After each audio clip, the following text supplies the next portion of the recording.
Hello, good afternoon everyone. Welcome to Liquid Brain. So today I want to talk about Suerat integration analysis. In simple terms, I've done single-cell RNA sequencing in two different conditions. How do I compare them and what gene is being expressed more or less in one condition, in one cell type, and what is the overall patterns of the whole situation.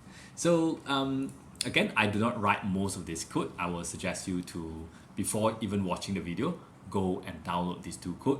The code that you see on screen right now, you'll find the link in the video description down below, and you can actually download the code from my GitHub page. But actually base my code on this original vignette from Satija Lab, which actually contain a little bit more information, which I suggest you all to actually go to watch the original code before you run it on your own sample, or vice versa, depends on which one is more suitable for you.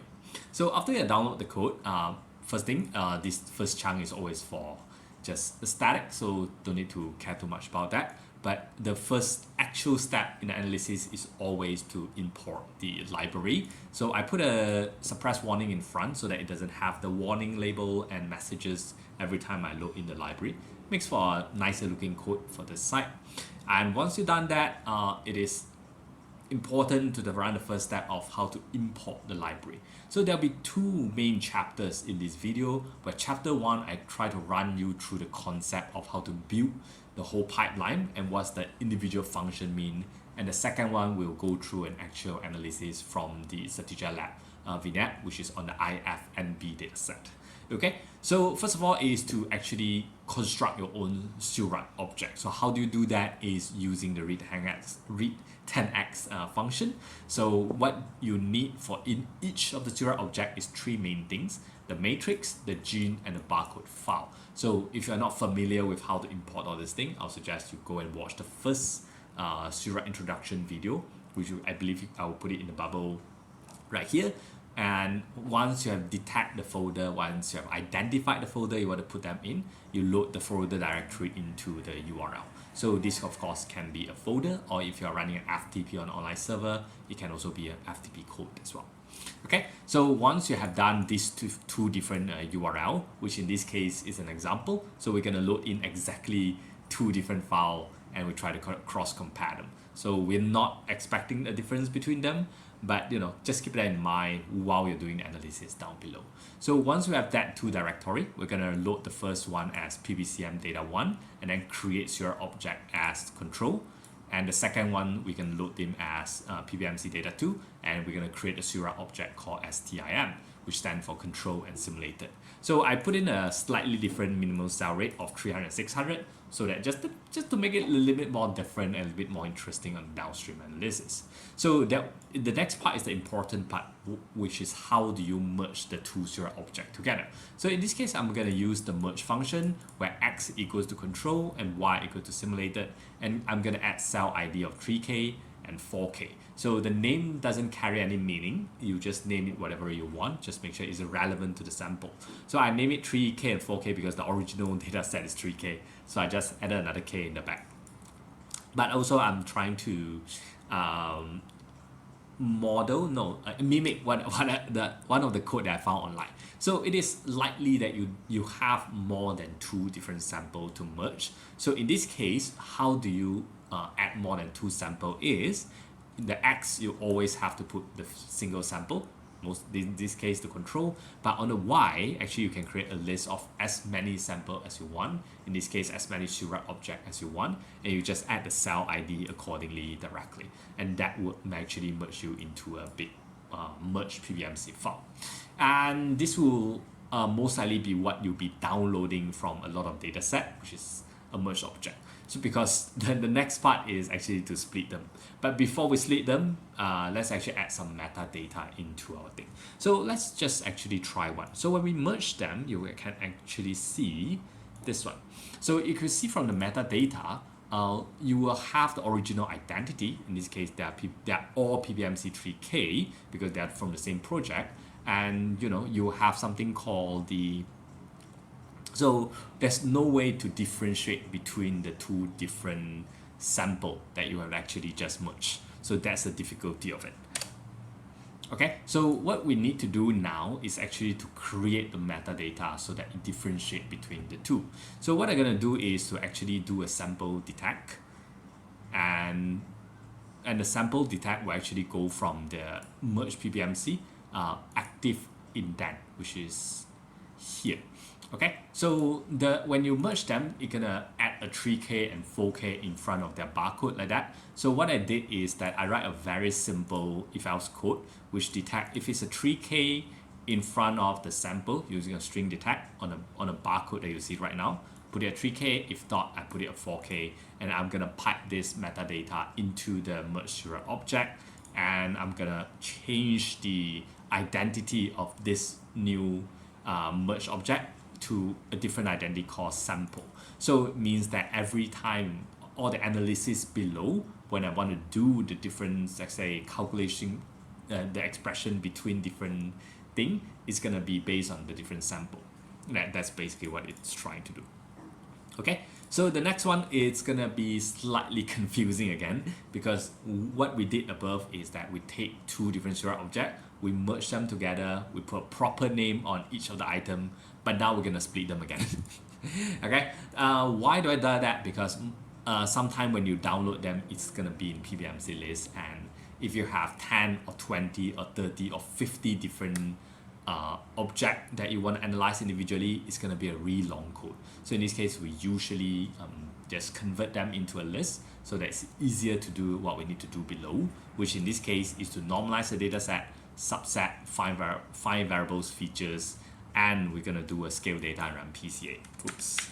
Okay, so why do we need to normalize the data? Because when you have different experimental run, it is likely that the sequencing depth is different, the number of cells is different, the way of how data is being represented is different. So you cannot compare a raw count of 10 to a raw count of 10.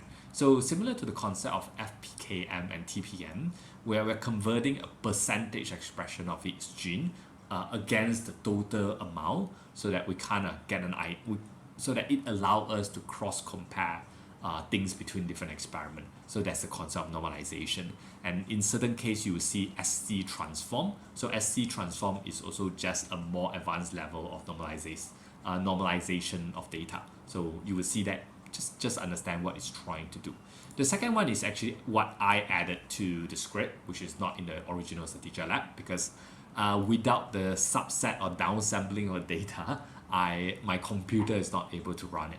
So I'm running it now on an 8GB computer. So if you have a computer that is slightly more capable, you can increase the downsample to maybe 2000 to 3000, which should give you a little bit more resolution on the analysis. But again, subsetting data, making a Suerat object smaller, is going to be easier for you to calculate. Okay, so once we've done the normalization, the subsetting, we're going to find the variable features within the Suerat object, so that we can actually do a differentiation later on the scaling as well as the PCA. Okay, so I forgot the select integration features, and then we do a scale data and a PCA, so we are able to visualize them later on. Okay, so once we have done all of that standard pipeline processing, it's time to integrate the data. So what does that mean by integrating the data is that they try to compare the two different conditions and find things that doesn't change between the two and use them as anchor, so that the rest of the gene, the DG later, can be calculated using the anchor gene as a baseline to calculate the rest. So like that, I think I'll have another video on the exact mechanism of normalization and anchoring and so on and so forth. But it's a lot more complicated than this video is able to cover. Okay, so after we have done that, it's another confusing step, because the integration of data, the merging of the assay and all that will actually remove whatever scaling and normalization that we have done above. So we actually need to rerun them, and we just have to just a standard pipeline all over again, which is that the PCA, the variable features, UMAP, find neighbors and find cluster, and try to identify how many clusters are there in the new Suerat object that we have created, and what are the difference between the two different samples that we have merged. So that's what this thing is trying to do. So let's just wait a bit for the find clusters to finish, should be a lot faster than the original script. So you can see that there's 9 main clusters in this sample group, and they are separate into 3 big clusters, and every big cluster has some small cluster in between. So again, now we're going to do again changing the active identity to a sample identity and run a dimensional plot on that. So the UMAP plot will again show you the difference between the 2 different samples after the clustering. So the red belongs to 3K and the blue belongs to 4K, and you do not see much difference of that. That's perfectly normal because 2 our sample are exactly the same. So what you do not want is you do not want one cluster up there with only one sample and one cluster down there with only another sample. That's going to be an issue. Okay, so the next one, just putting that side by side so you can have an understanding of different cell type. In this case, the first graph here show that there's 9 different house cell, and how that the 9 different house cell belongs to the 2 different conditions that you have. So once you've done that, we can actually now find the differential expressed gene between the 2 samples. In this case, we're going to change it to sample, find the gene that expressed differently in the 2 samples using the find markers function over there. And then once we're done that, I'm going to plot a very, very simple and very small heat map just to visualize a bit of a difference between them. Okay, yeah, the calculation is going to take a while, and it is done. Oh, did I press it again? I did press it again. So again, I'm plotting this heat map using a complex heat map function. So if you're interested in a complex heat map, there's a whole other series that I did. There's about 4 or 5 videos that you can watch to understand how the whole thing actually works.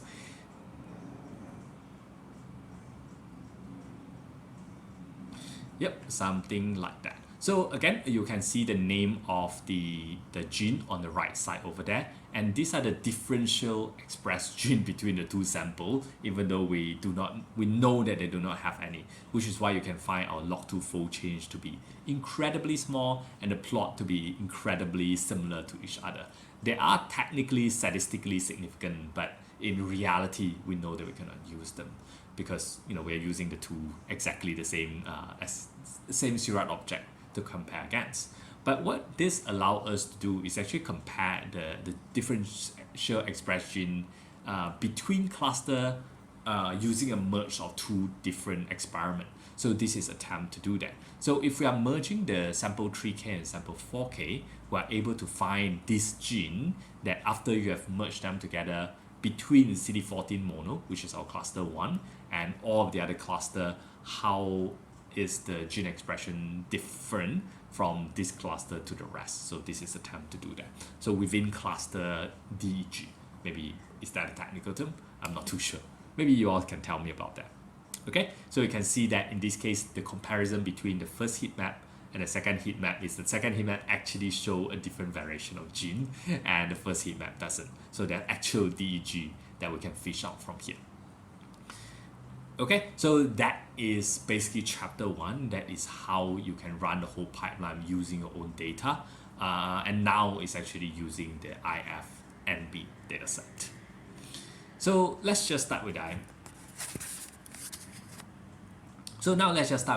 IFNB dataset, which is almost exactly the same as above, which is first of all, we load the dataset into our environment. So I usually like to do a IFIB, assign to IFIB, so that it show up on my right, as you can see that 243.2 megabyte. Otherwise, if you don't do this line 207 here, this thing will not show up. So you don't really understand the size of the Suerat object, and sometimes you will need to, so that you understand how much RAM do you need for this project. Okay, so we're gonna do similar thing about that. So the IFNB over here is a merged Suerat object. So the first thing we do is to split the object into a list, so that a list will contain 2 different things. In this case, the list will contain a control and a simulation. Simulated sample means 2 different sample type. And then we're gonna apply a normalization of data. We're gonna subset the data so that it's smaller for us to work with. And we're gonna find variable features so we can further analyze them with dimensional reductions and comparison and so on. So the second step after we do a normalization and those is to select integration features and integrate the data set into a single Suerat object that we can further analyze. So like I said just now, the integration actually removes certain normalization and feature selections that we have done earlier, which is why we need to redo them again using all this thing again. And once we're done, I actually include here with GC. So GC actually stands for garbage collection, so that what they're trying to do is to force RStudio to push out the data that you no longer need, so that it free up space for the R environment. So in this case, I'm using 1.66 gigabyte, which is gigabyte if I'm not wrong, which is relatively small. If you don't run GC, that number is gonna be way higher. So if you have limited resources, running GC as frequent as you can help with the overall analysis by freeing up the space, but of course it will increase your computing power and time required to run a certain script. So once we're done that, again, we're going to do a dimensional plot on the combined video, which in this case you can see in the dimensional plot we have the control and simulated, again expressed slightly differently in the cluster, but also not too different. So you can see a certain cluster has more control, certain clusters should have more simulated. So in comparison to the individual clustering, you can see that this should allow us to get quite a good DG analysis either between cluster or between sample. There seems to be quite a good clustering in this sample. Okay, so the next one is we're gonna find conserved cell markers. So this is what I have not done in the example above. So what does find conserved marker means? Based on the official BioStar, what is that called? Definition here, there are 5 markers that are conserved between 2 groups. In this case, the control and the simulated. So is it useful? Because if I want to compare the markers that conserve between the treated and the untreated condition for a specific cell type or for a certain group of cell, means that they're differentially expressed compared to the other group, but they have similar expression between the 2 groups. So what they can do is to serve again as a comparison on the relative expression on the rest of the thing. So in order to find relative expression, you need some sort of anchor point, like just now. So find conserved markers also serve as kind of an anchor point, so that the comparison between the control and simulated will be more significant when you calculate them. You can understand that way.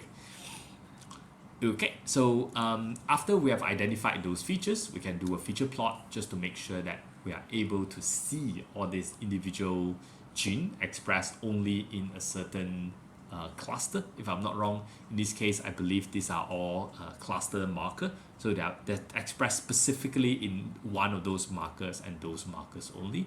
So this can be either used for the identification of markers or either identification of cell type. Okay, so if you know that Gen LY only expressed in a certain cell type, you will know that that cluster over there, this small one over here, belongs to a specific type of cell, which I believe this is what the original script is trying to do. So once we have identified those cells, we can actually rename our cluster from 0 to 8 to their actual name.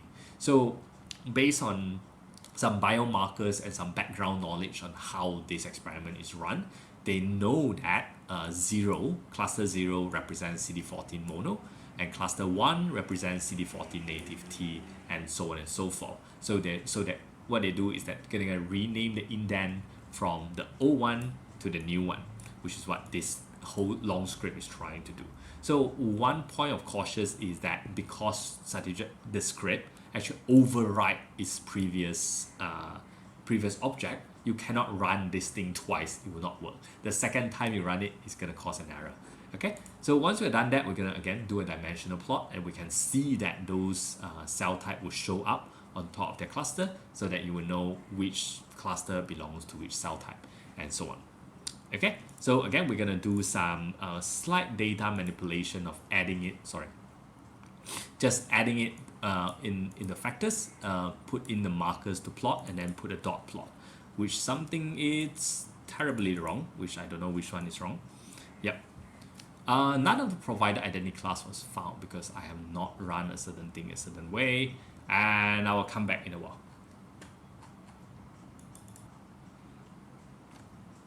Okay, I'm back. Apparently because the object always override each other, you remember to always run things in sequence and never skip one of the one of the block. If you skip one of the chunk, everything else in the below might not work, and you will not be able to know why. Okay, so now everything runs, and I can run this, and I can run this, and we're gonna finally create our dot plot. So a dot plot, what this dot plot is trying to show us is, of course, a more sophisticated way of showing data compared to our violin just now. And you can see that CD14 memory T between simulated and control, and these are all the different genes that is most differentially expressed between the two conditions, I would say. So you can see the percentage expressed of certain things are much bigger than the other. For example, in B activated, CCL5 is expressed much more than the other one. And you can see maybe from here, this one. Okay, so the CD16 mono simulated also has a much higher expression compared to CD16 mono control. So this is how you roughly able to visualize which gene might or might not be more important for the further downstream analysis that you have. So again, this does not have a it does not really show too much information of you want. So what we usually do is from here, we can select a few genes that we want to focus ourselves on, and we go into the violin plot and the differential expression plot in this case. So in this case, what this is trying to do is identify differentially expressed gene across different condition, and we're gonna label them directly onto our plot, in this case like that.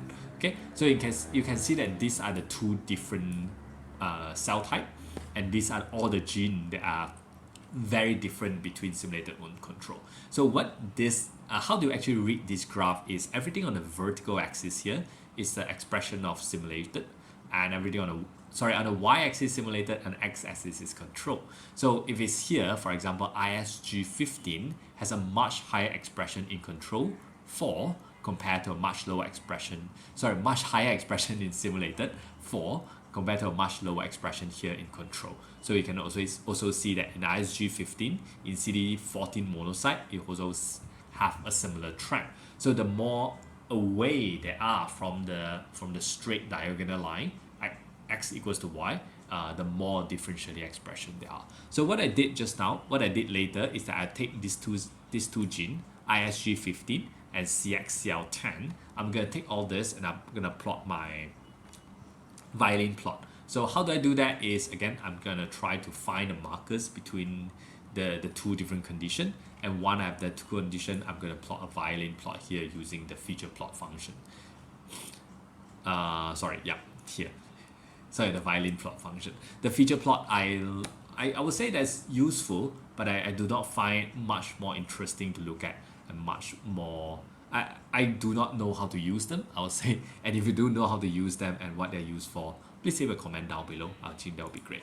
So personally, I prefer this violin plot as a more deep dive into the different expression level and different type of cell between different conditions. So like I say, from the two different genes just now, the ISG15 and the CXCL10, in ISG15, you can see that in simulated, almost every single cell type has a higher expression in the simulated sample compared to the control sample in every cell type, either it's B cell or CD4 native, CD4 memory T, and you can see from the violin exactly how they're different, right?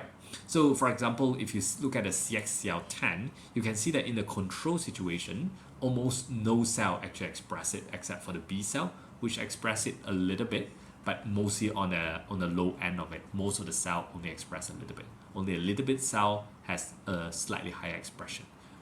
But the rest of the cluster, just complete nothingness.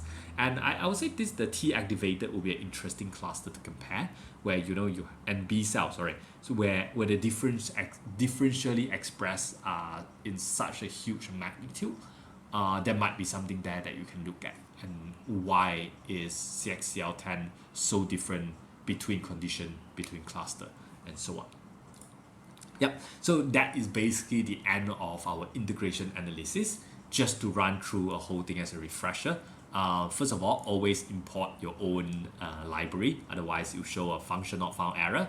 And once you do that, you can do a read 10x using the matrix, gene, and markup file to create a Suerat object, merge the Suerat object, put in the metadata, split the object into a list, do all the normalization, run the integration, and once you run the integration, do again on the normalization and standardization of the data and scaling of the data, and then you can finally find your differentially expressed gene between either different condition or different cell type, depends on what kind of analysis that you want to do and what kind of research question that you want to run. Finally, you can again download this code and modify it from it. That'll be easier. And this is all I think I want to say about the integration. Just one small favor: if anyone really wants, since you all make it to this far, if you do want to ask a question about a certain code that you run that doesn't work, please send me the R file you're actually running instead of actually sending me a code in the email, because there are certain things I need to know, like the session info, like the library that you use, what kind of thing are you running it on, are you running it in RStudio, are you running it as RMD and R. Those are very useful information that I need to know before I'm able to help you. So that's all that I think I need to say for now. Thank you for watching. I hope you learn a little bit more about integration, and we'll see you in the next video. Bye.